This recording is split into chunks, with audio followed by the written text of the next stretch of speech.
अस्सलामु अलैकुम वरहमतुल्लाहि वबरकातुहू। मोहतरम मुअज़्ज़ज़ नाज़रीन किराम, आप देख रहे हैं आमाल हसना यूट्यूब चैनल।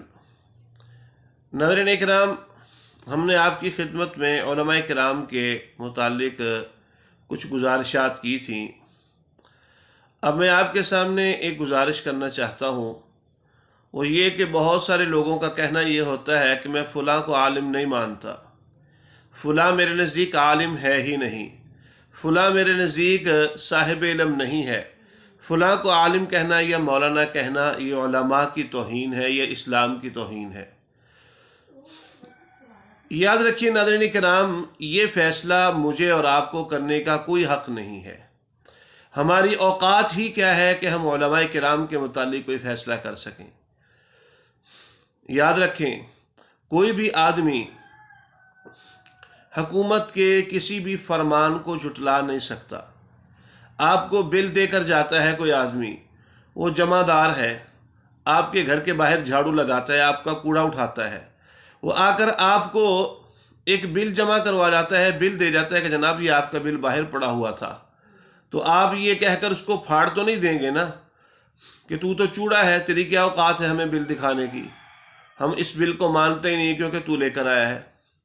तेरी औकात ही क्या है कि तू हमें गैस का बिल पकड़ा रहा है, तू तो भंगी है, चरसी है, शराबी है, जानी है।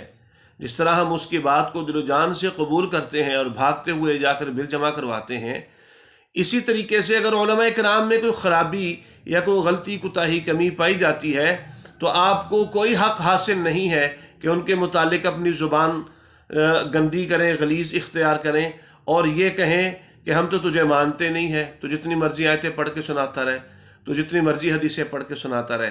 और दूसरी गुजारिश ये है, बहुत सारे लोग कह देते हैं कि मैं इसको आलिम नहीं मानता, इसने दीन के लिए क्या खिदमत की है। तो मेरा आपसे ये सवाल है, अगर आपसे कोई कहे कि मैं तुझे मुसलमान नहीं मानता, तेरे चेहरे के ऊपर कौन से ऐसे आसार हैं? क्या तेरे चेहरे पर दाढ़ी है? मुसलमान की तो दाढ़ी होती है। क्या तेरे सर के ऊपर इमामा या कोई सादा टोपी है? मुसलमान का सर तो ढांपा हुआ होता है। क्या तेरा लिबास और तेरी हजामत ये सारा मुसलमानों से मैच करता है? मैं तो तुझे मुसलमान मानता ही नहीं। तो आप झट से कह देंगे तुझे क्या हक है मुझे काफिर कहने का। याद रखें नाज़रीन किराम, जिस तरह ज़ाफ़रान को, मुश्क को, अंबर को पहचान करने के लिए एक हकीम दाना हाजिक की ज़रूरत है, इसी तरीके से उलमाए किराम की पहचान करने के लिए भी उलमाए किराम के राय की ज़रूरत है। कोई चलता फिरता आदमी जिसको नमाज के फ़राइज़ ना आते हो, जिसको इस्तिंजा ना करना आता हो, जिसको जो है वो बहुत सारी ऐसी चीज़ों के बारे में इल्म ना हो कि मैं ज़िंदगी अच्छी गुजार रहा हूँ या गंदी, वो अपनी ज़िंदगी से सरफ नज़र करते हुए ये फ़ैसला सुना दे मैं फ़लाने को आलिम ही नहीं मानता, फ़लाँ को मौलवी नहीं मानता, वो मेरे नज़दीक ऐसा है, ऐसा है, ऐसा है। आपकी कोई औकात नहीं है आप किसी आलिम के बारे में अपनी ज़ुबान खोलें। याद रखें, उलमाए किराम के मुतालिक उलमाए किराम राय कायम करेंगे। जौहरी ये बताएगा आया ये हीरा है, ये मोती है, या नकली चीज़ है, या ये शीशा है। इसी तरीके से हकीम फ़ैसला करेगा ये मुश्क है, या ज़ाफ़रान है, ये अंबर है, और ये चीज़ें एक नंबर है या दो नंबर है। इसी तरीके से डॉक्टर तय करेगा फ़ला बंदा मरीज़ है या नहीं है। याद रखें नाज़रीन किराम, कभी भी हम किसी डॉक्टर को महज ये कहकर उसके नुस्खे को झुटलाते नहीं है। आप खुद सिगरेट पीते हो, हमें सिगरेट से क्यों मना करते हो? जब आपका अपना अमल नहीं है तो हमें क्यों मना करते हो? मालूम होता है उसने आपको जो मना किया है वो आपके फ़ायदे के लिए किया है। अगर वो खुद सिगरेट पी रहा है तो उसका नुकसान उसने भुगतना है।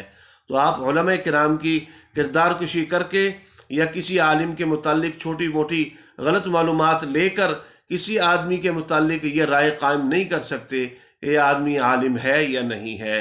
तो नाज़रीन किराम, आपसे गुजारिश की जाती है अपनी ज़ुबान को हम सारे के सारे कंट्रोल करें। इस तरह एक आम आदमी के मुतालिक आप एक चलते फिरते दुनियादार के मुतालिक ये नहीं कह सकते कि लो जी आपने इसको काफिर क्यों कह दिया।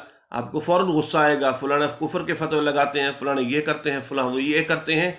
इसी तरीके से आपको भी कोई औकात नहीं है कि आप किसी आलिम दीन के मुतालिक ये राय कायम करें कि मैं इसको आलिम नहीं मानता। ہاں غلطیاں سب کے اندر ہوتی ہیں، اللہ ہم سب کی، علماء کرام کی، عام لوگوں کی، حفاظ کی، ڈاکٹر کی، وکیل کی، جج کی، فوجوں کی، سب کی حفاظت فرمائے، سب کی عزت کی حفاظت فرمائے۔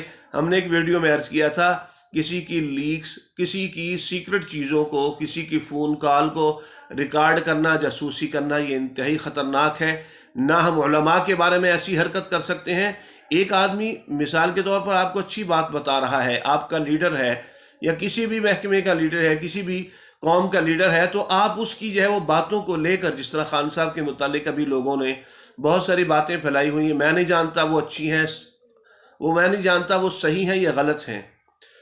فرانزک رپورٹ صحیح آتی ہے، غلط آتی ہے، ان کے حق میں آتی ہے، ان کے خلاف آتی ہے، ہم کچھ نہیں جانتے۔ اگر ان کے خلاف بھی آتی ہو تب بھی ہمیں ایک رتی کے برابر بھی کسی کی اس طرح جو ہے وہ برائی کو افشا کرنے کی شریعت اجازت نہیں دیتی، نہ خان صاحب کے متعلق نہ کسی اور کے متعلق۔ ہاں اگر آپ خان صاحب کا تحفظ کریں اور علماء کرام کے بارے میں اپنی زبان سے گندگی اگلیں، یہ بھی غلط ہے۔ خان صاحب کے حق میں آ کر، خان صاحب کی مخالفت میں آ کر خان صاحب کے خلاف گندگی اگلیں اور دوسروں کے متعلق آپ تحفظاتی کلمات بولیں، تو یہ بھی مناسب نہیں ہے۔ اللہ پاک ہم سب کا خاتمہ ایمان پر فرمائے، ہم سب کی عزت کی حفاظت فرمائے۔ السلام علیکم ورحمۃ اللہ وبرکاتہ۔